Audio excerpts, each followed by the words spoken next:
And we're live. Welcome to the inaugural episode of the Cyberspot. I have the great pleasure to introduce Tina Gravel and Scott Schober to this first episode. And this is April Fool's Day today. So, Tina, you mentioned that you just read some of the headline news. Maybe you can share that with us. Yeah. There was a report today that that apparently Tim Hortons has been for years had a breach, has been, under the covers at Dunkin' Donuts. I always suspected that their coffee tasted very much the same, and clearly it has been the same coffee. And now we know those Canadians have been up to no good this whole time. April. So, Tina, do you want to provide the backdrop? You blew it. You said April Fool's first. Yeah, I know. I didn't want people to panic. People take their coffee seriously. All right. Anyway, thank you for blowing my April Fool's joke. But I worked very hard on that. That was a very hard one. Let me introduce our illustrious guest, and he really is an illustrious guest. He is someone that I was honored to be on a panel with a couple of years ago now. It had to be a couple because it couldn't have been last year. And I remember when I was invited to do it, I remember reading about Scott and saying, oh boy, I'm outgunned. I am so outgunned by this guy. He is so knowledgeable. He has his own company. He's written these books. How am I ever going to be on a panel with Scott Schober? And he's even interviewed like Robert Herjavec. I mean, come on. Well, then I found him to be so generous and so knowledgeable and so helpful. And over time, he's continued to be so. So when David and I decided to pull this show together, we wanted it to be more about people and about stories, and not so much about the technology, if you will.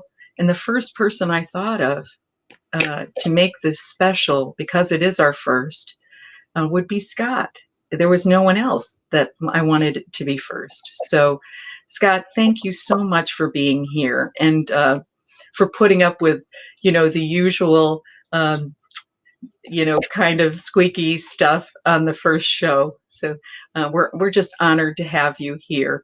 3-time book author, owner of Berkeley, just everything you've done. You're just a real pro, and I'm just very grateful. So thank you. Dave, thanks guys for having me. Appreciate it.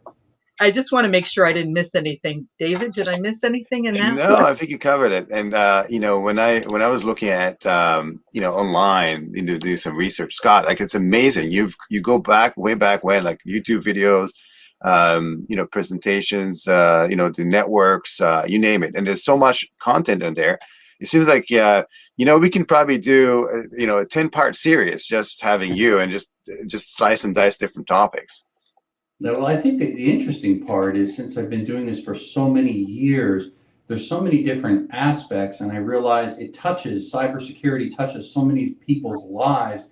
And to your point, I think the stories are what are so interesting. The more people I talk to, the more different stories and frustrations they have just trying to keep safe. And I could certainly relate to that, I think, through all my own challenges running a company and writing and speaking and everything else. So I hope that I can always relate to people and then share my misgivings where I've made mistakes, but also what I've learned in the process, so they hopefully can make their businesses and their lives safer. Yeah, well, I think it's great because, the first thing I think of whenever I go to a gas pump, and I do have to pump my own gas, I no longer have a wife to do that for me. Not like I ever did, but I think of you and I think of the skimmers. So maybe you could start there and tell us your story. I'd love to have you start at the beginning, how you got into this crazy field we're in. Yeah, absolutely. And I think that's where it's a kind of a cool aspect, at least from where I sit, running a company that's developing And we focus on wireless threat detection tools that we're selling mostly to cyber agencies and DoD agencies, Fortune 500 companies, a pretty wide span of customers we have.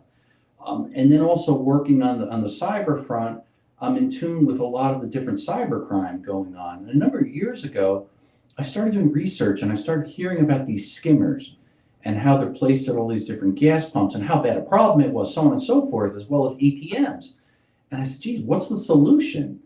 Do you just not use a credit card at the gas station and not use an ATM card? That's kind of what was going through my brain. So the more and more I researched, I realized, geez, there's no way to spot these skimmers. So we developed a tool, it's called a skim scan, that you can actually slide down the neck of an ATM, credit card reader, debit card reader, or in a gas pump. And we could simply determine if there's a second read head that was illegally put in there by cyber criminals that steals the information from your debit or credit card on the mag stripe. And it's a green light, red light. So real simple, slide it in and it'll beep and light up red if there's a skimmer in there. And that was really the start a number of years ago, getting into this very good business model of helping get these skimmers out of gas pumps and ATMs and making us safer. And that's kind of an exciting part that we had the privilege of being in. That's so cool. Do you find that since you started, that the adoption for cybersecurity technologies has been the same, changed more or less? Because at a time when you were talking about, you were one of the early folks that were starting to talk about the security controls and so on. Do you find that are people more open to it right now, or is it the same? Well, I think things evolve and change as the cyber threat landscape changes, and that's what's interesting. So what's important for myself and for you guys and even in the audience listening is that you keep up with the changing trends, because cyber criminals are always, in a sense, one step ahead. So what does that mean? Somebody fighting cybersecurity criminals, you got to keep up with the latest and greatest technology, understand the threats and how to get there before them. Unfortunately, they're there first, and then we find out about it afterwards. So it's a little bit of that cat and mouse game.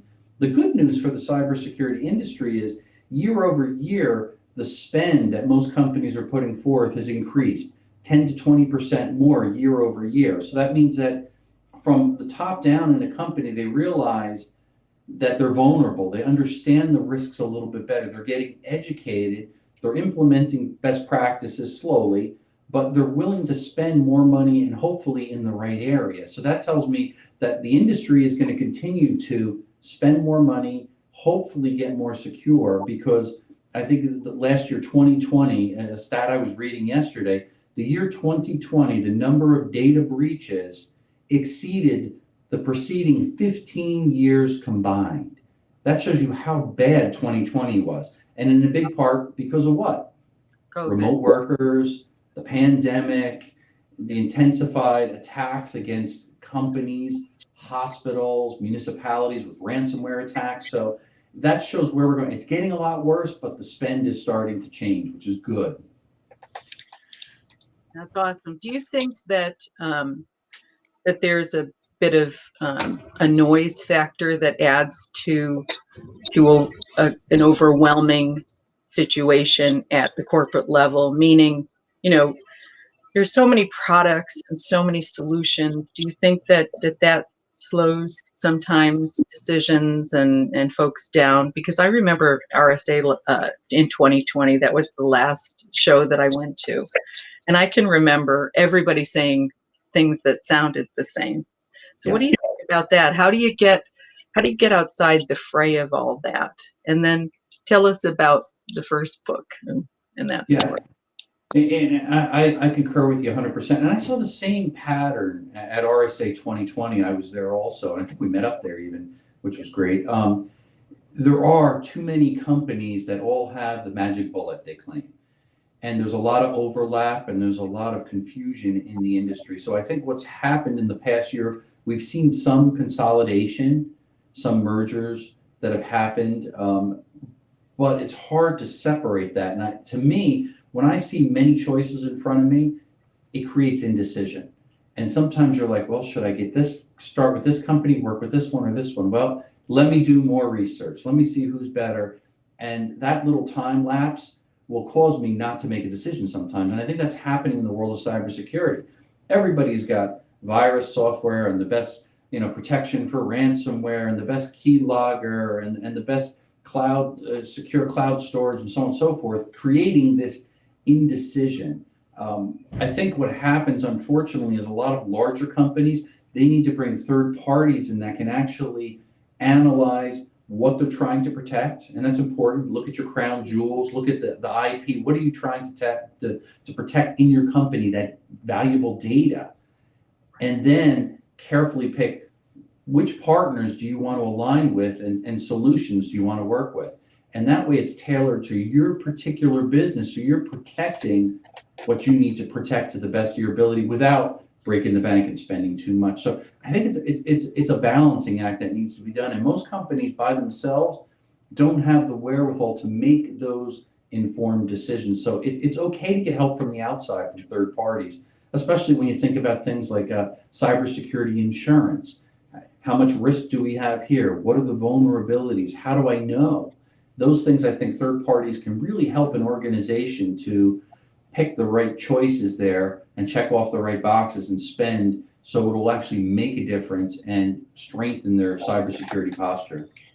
I have a quick question on this kind of the topics of since you brought up cyber insurance, if you don't mind. Yeah.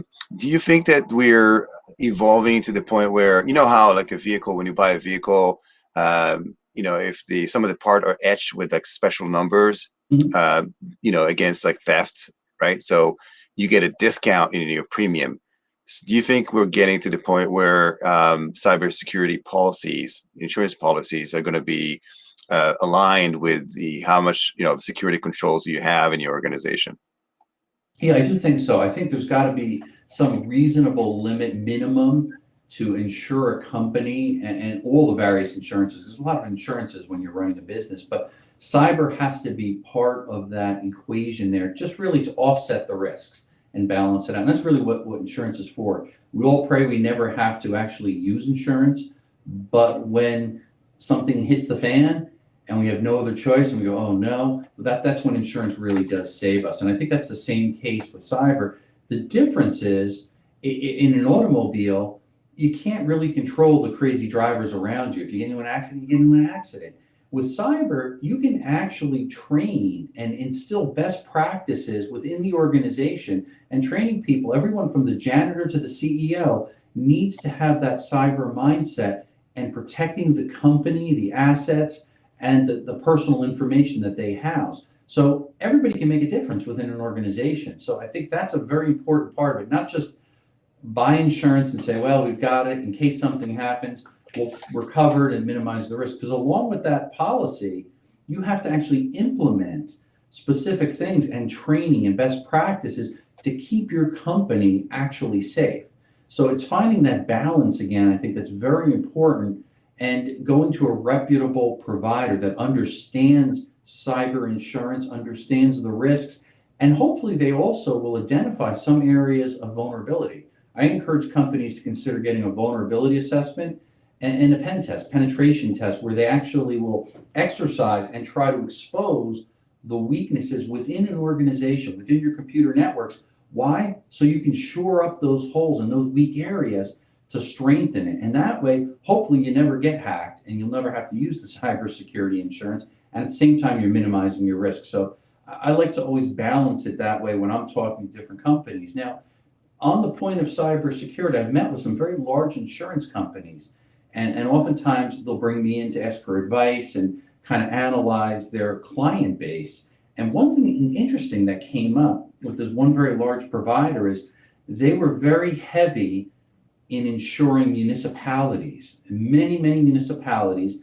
And why? Because of the huge concern of ransomware. And they were very disproportionate in the number of clients that they were insuring. And their big fear was, if ever a nation state sponsored attack targeted municipalities, for example, that are tied in with critical infrastructure and other things like that, it could put them out of business, because suddenly they could have, dozens of municipalities all in trouble and all victims of a ransomware attack. What happens? Cybersecurity insurance companies have to come in and negotiate a settlement there, usually with the cyber criminals, and say, we're not going to pay you 100,000 equivalent in Bitcoins. We'll pay you 25,000. Will you accept that to get those magic keys to decrypt the data and get the data back so the municipality can get back in business? So there's a lot of scary things in the world of insurance, and it's very new. There's a lot of, I believe, mandates and regulations that will be forthcoming in the next few years with regards to cybersecurity insurance. And that's what I'm hearing back from many of the companies I deal with that are actually offering these policies. You know, you and I had talked about my background when I was young, being trained to be an underwriter, so I could actually sell insurance products years ago. And this isn't, Appgate, by the way, doesn't sponsor this show. I'm grateful that they support me doing it, but we have a product that replaces a VPN. Okay, so I went to an insurance company and I said, look, if your customers use this instead of a VPN, you can be sure that a percentage, won't be hacked in the same way. And they said, well, we can, and we're behind this, but we can't really control underwriting yet. So, while I agree with you, I think they have a ways to go yet, Scott, and I just think we have to kind of keep on them to continue to learn and continue to grow in terms of their knowledge of what's possible, because if you can eliminate a certain number of breaches, why wouldn't you advocate for that in those that you protect? Because there's a whole swath of companies that could be protected and that they could sort of get on board with. I mean, if they can get behind companies like ADT, why wouldn't they get behind something like an access product that could protect a certain level of, or zero trust or something to that effect? It just doesn't make sense to me that they're sort of dragging their heels because they don't know enough.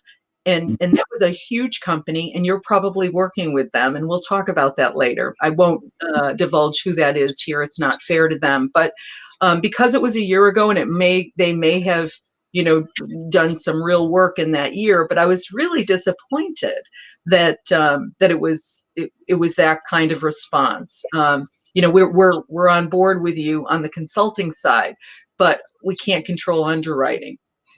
Yeah. It's a crazy industry, I think, with so many things happening and how the landscape changes so fast. Now, the one company here I've been working with in New Jersey, very interesting, a smaller company. They've been around for decades, a lot of experience in the world of insurance.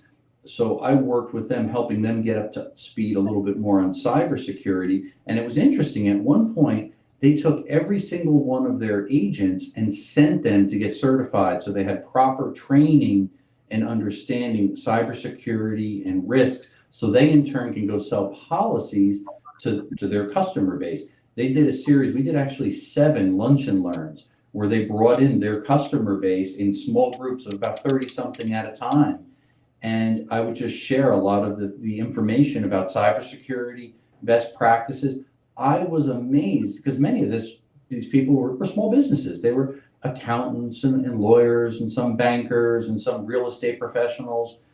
And they were doing the bare minimum, if anything. And that scared me. I said, wow, if this is representative across the nation of what small businesses are doing, or I should say not doing, right, there's a concern. And most of the people thought, well, if I buy the cybersecurity policy, I guess that means I'm done and I don't have to worry about it. And I said, no. This is really just the start. That's why you need to implement these best practices throughout your organization so you are stronger and not a victim of getting hacked, as my company was in the past. So I would share my backstory so hopefully they could relate a little bit and see the importance of implementing best practices within an organization. So what did happen to you? Sorry, David, did I talk over you? I'm sorry. No, absolutely. Go ahead. Scott, what happened to you?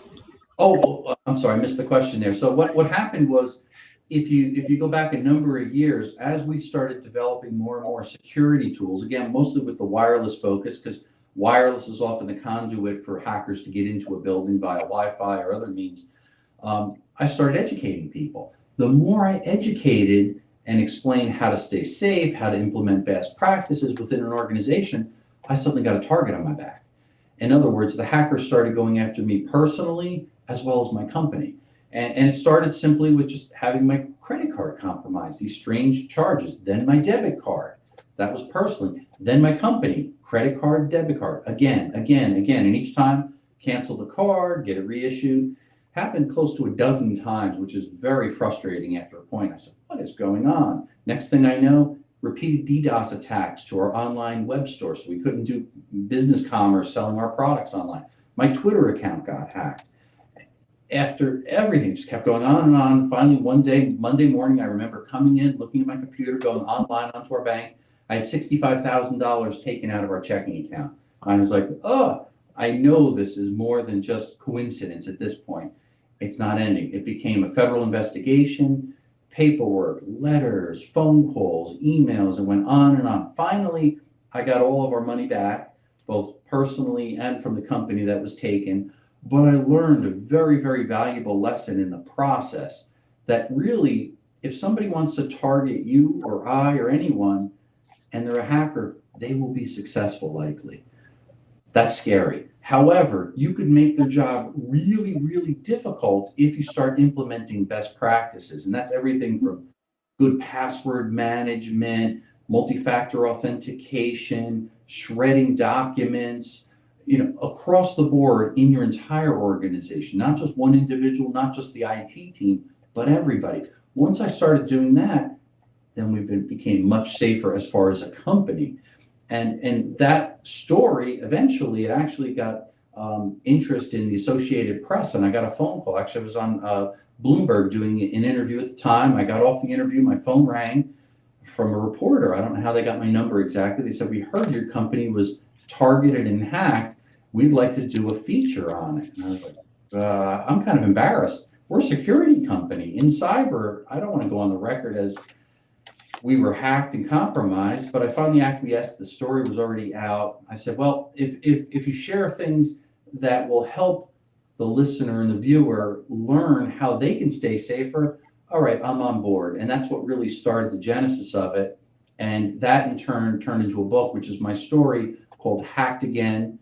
And it's really the lessons that I've learned, as I mentioned there, of being victimized by hackers. And unfortunately, it still goes on to this day, but not as bad as it was, which is good news. Okay.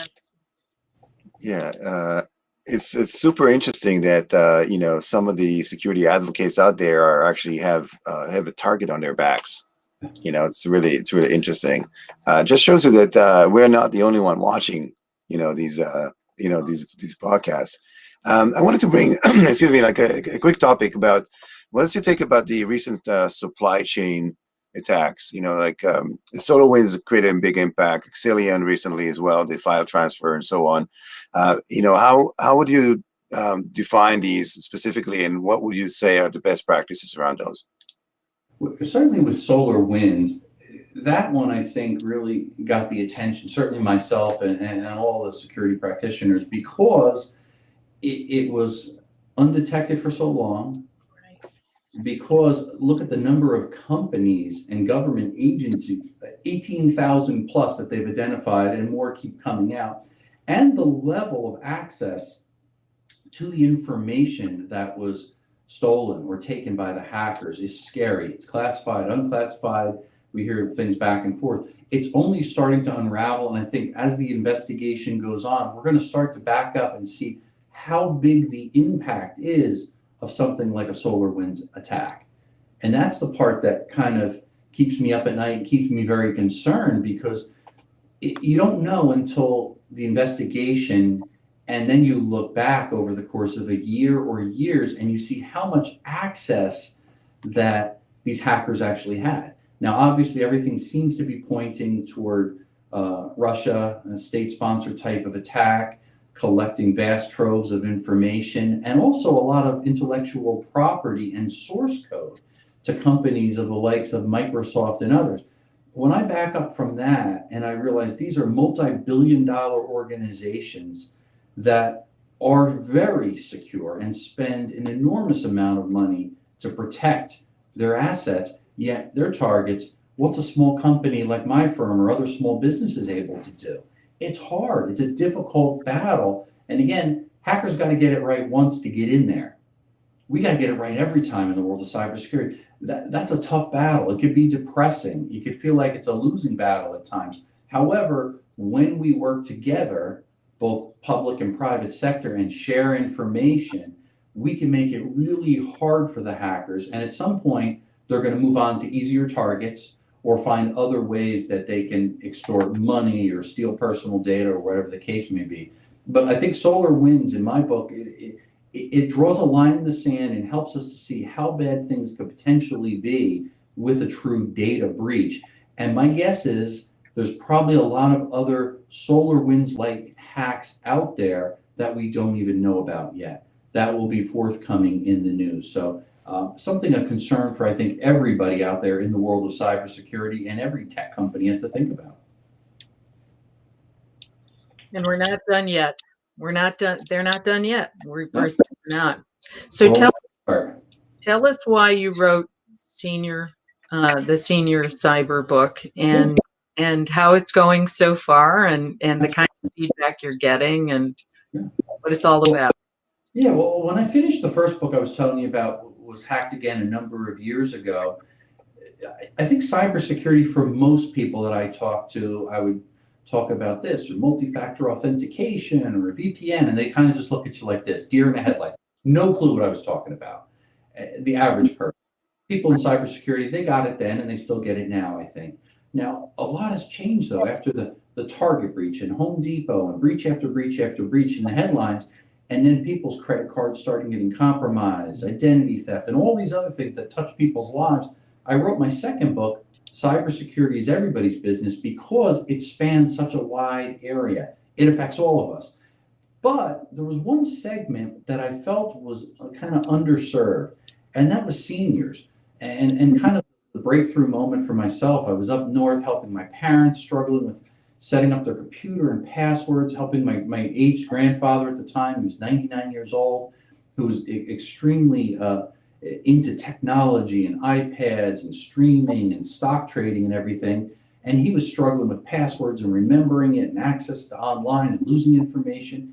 Frustrated. So I started doing research. I said, there's got to be some good videos or books or something that will explain and help seniors that are struggling through technology, that want to use technology, but they can't because they don't understand it fully. And there was nothing out there. There was very few books that talked to the senior on their level. A few things I did read, it talked very down.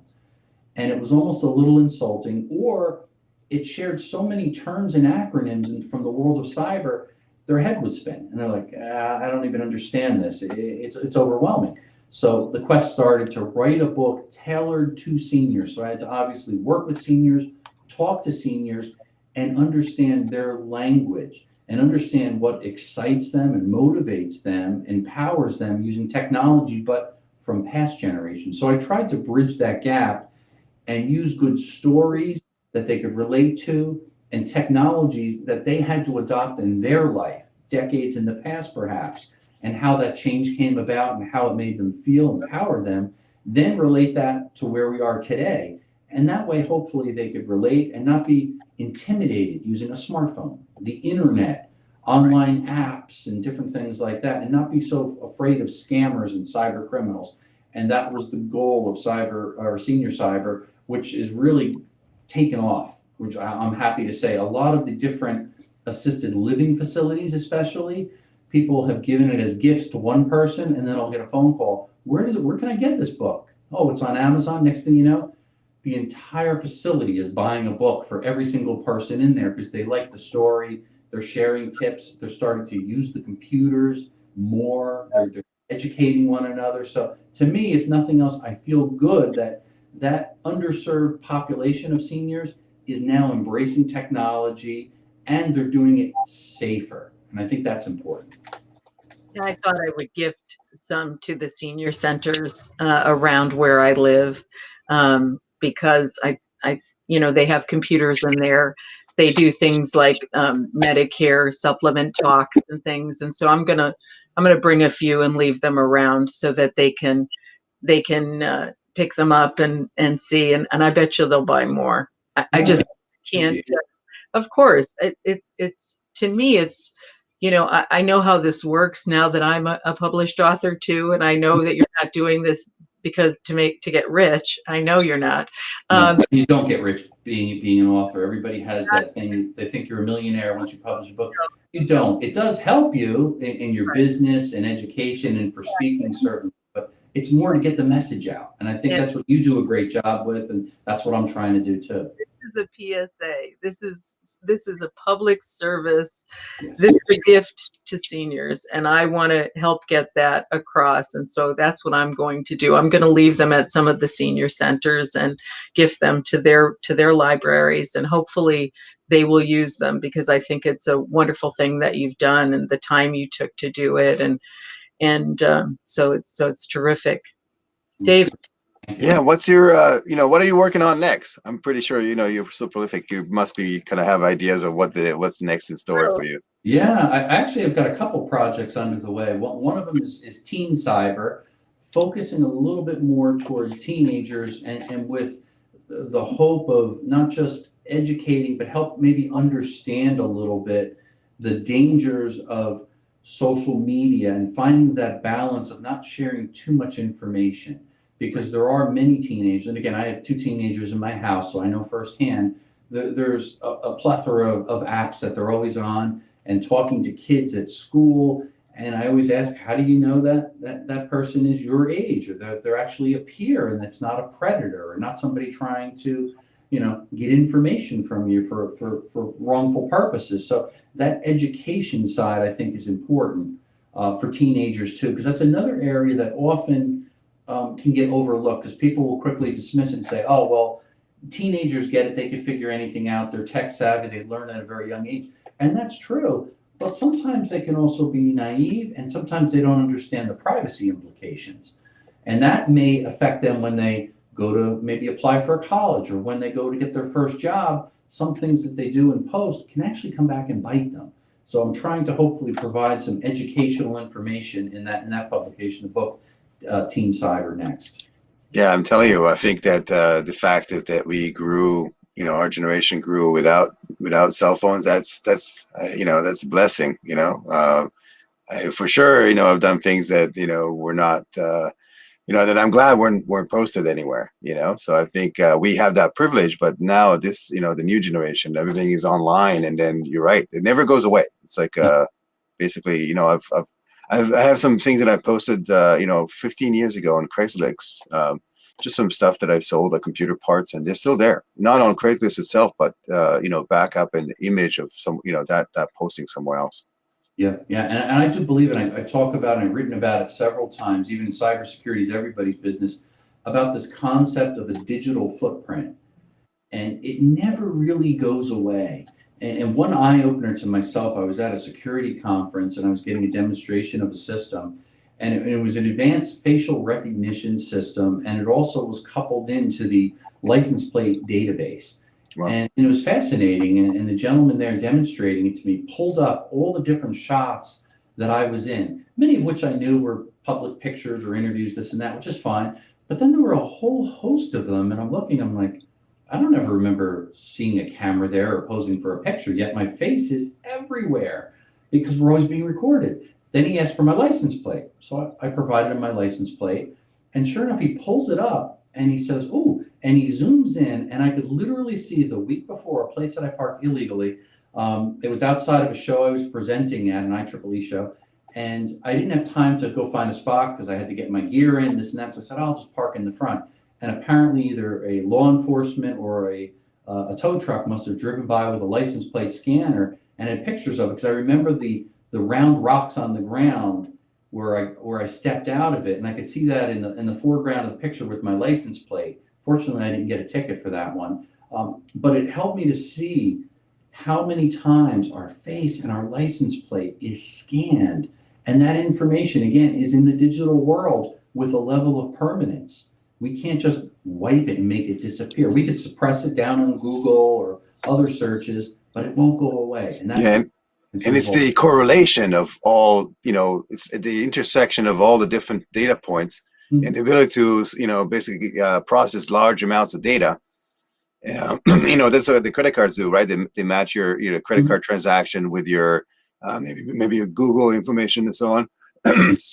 And then that correlation is, standalone is one thing, but the correlation makes like the image really, it's really tremendous. Yeah, and that's really the power of data, and it's really not just the data per se about Scott Schober, but it's really the metadata.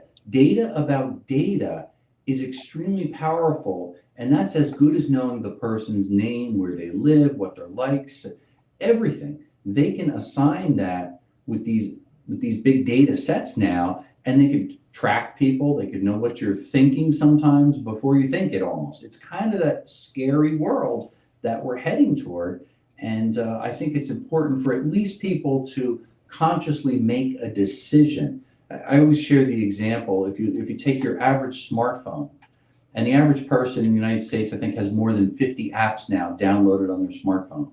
And for the average person to read just the terms and conditions on their smartphone would take them over 3 months.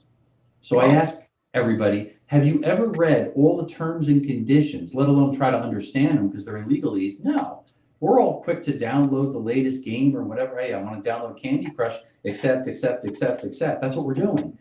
And what are we doing when we accept that? We're allowing that app to have access, in many times, to our contacts, sometimes photos, geolocation, where we are, what the time was. A lot of the apps will also, if you dig down and read the terms and conditions, what were the things that you actually entered into your browser, so they could see what you're typing in. Oh, I went to Bank of XYZ. So they understand all that data, and you gave them permission to take that data, use it, and or sell it as they see fit. That to me is a concern. So rule of thumb I always encourage people, or tip, if you have not used a particular app on your smartphone in the last month, you probably won't use it, delete it.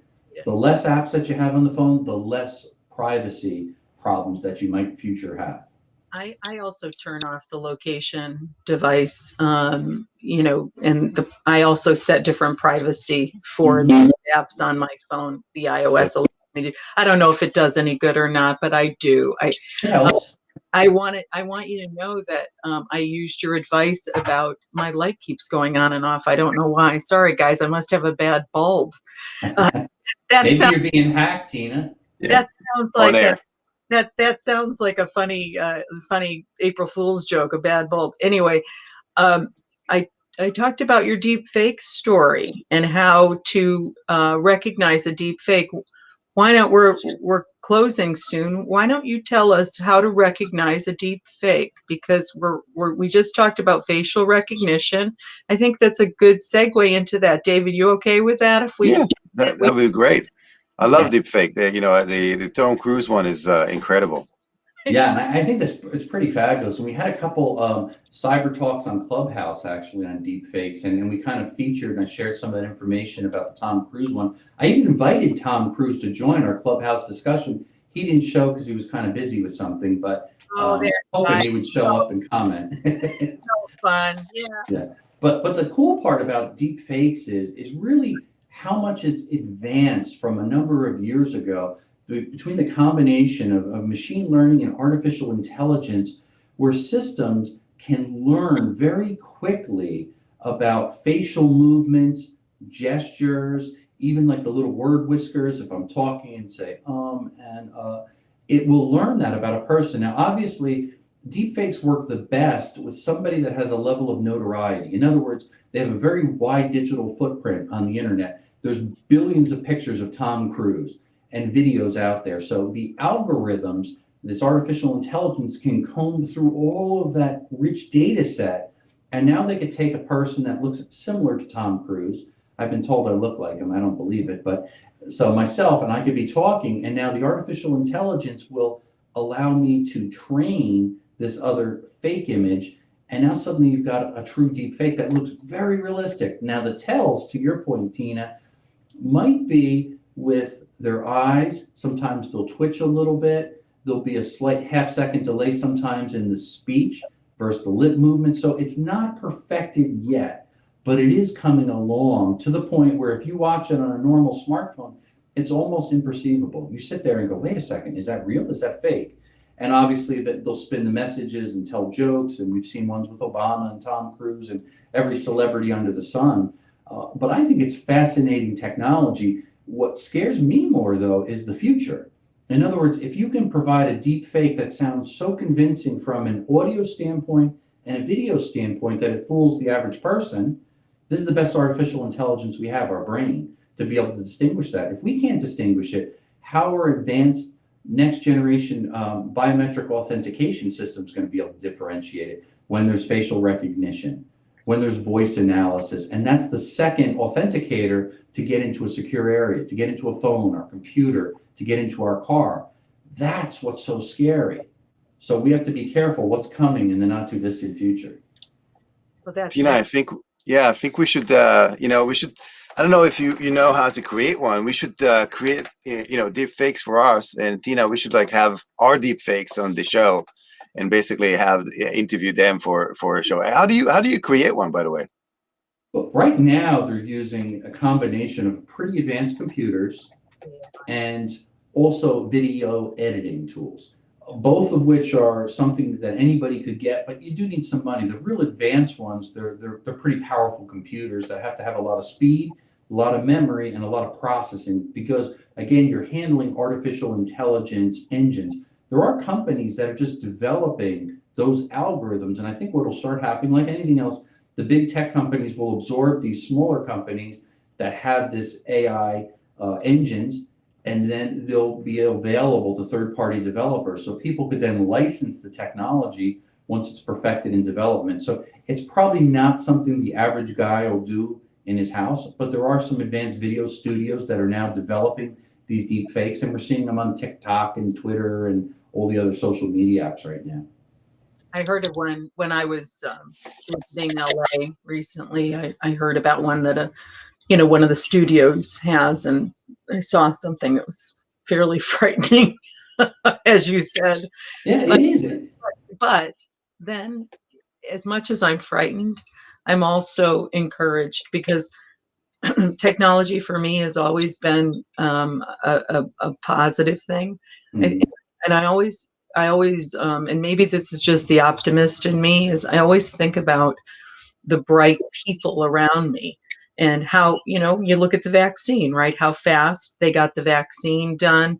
There are human beings that can do amazing things, and we can stay ahead of this if we choose to, but we have to choose to. I mean, to me, AI, if we're going to be afraid of AI, that's ridiculous, because it provides. I was at the Austin Lighthouse in Austin, Texas, and they use robots and artificial intelligence to help those that are legally blind, do jobs. I mean, why would we be afraid of that, right? It's tremendous. It's a gift. So there's so many great applications, but we have to have other things in order to make sure that it's not used in a way that it's, tech for bad, right? So anyway, on that note, I'll stop talking and Well, I think for now we're not there yet. I think there's really no real artificial intelligence. There's like something that's called AAI, artificial intelligence, because there's really no the terms of artificial intelligence. Something is self-aware, right? So computers are not self-aware yet. So maybe just kind of parting words, Scott, like just maybe give us some positive thoughts why we leave. The sky's not falling. And well, thank you, and we'll probably see you sometime soon as well. Yeah, absolutely. Well, first of all, thank you guys for having me on. I'm so delighted to be on this platform, and congratulations to launching it. And I think it's important. I like the fact that you're able to tell relatable stories to viewers and listeners, because when that resonates down into somebody, especially about cybersecurity, it will effectuate change. They'll make positive change, and that allows all of us. I'm an eternal optimist, maybe like yourself there, Tina. So I think it's important that we stay positive. When we look at technology, we cautiously embrace it, but we use it toward good things. We use it to stop cybercrime. We use it to make this a better and safer planet. We use it to help make our lives more enjoyable, more efficient. And we have to balance that and realize all technology is not always best served to make our lives better. So we have to analyze it carefully and use it where it makes sense. But at the same time, I think it's extremely important not to lose the human element. The FaceTime we have one another certainly has been diminished because of the pandemic. As things slowly get better with the vaccine, and I applaud the government and certainly all the heroes behind the scenes, the workers and the healthcare community, helping us get to that point where we're going to be safer. Hopefully we can all interact again face to face at trade shows and events and just a picnic outside or spending time with our families. I think that to me is something that I long for and look forward to, while at the same time keep that cyber cape on and we keep fighting these bad guys. That was awesome. That was really nice. Thank you very much for joining, Scott. Again, looking forward to possibly hosting you physically in New York City when things are opening up. Thanks, Tina, as always, for my wonderful co-host. And we wrap up the kind of the first inauguration, the CyberSpot podcast. So we're looking forward to many more to come. Excellent. Thank you guys again, and stay safe, everyone. Thanks for all for joining.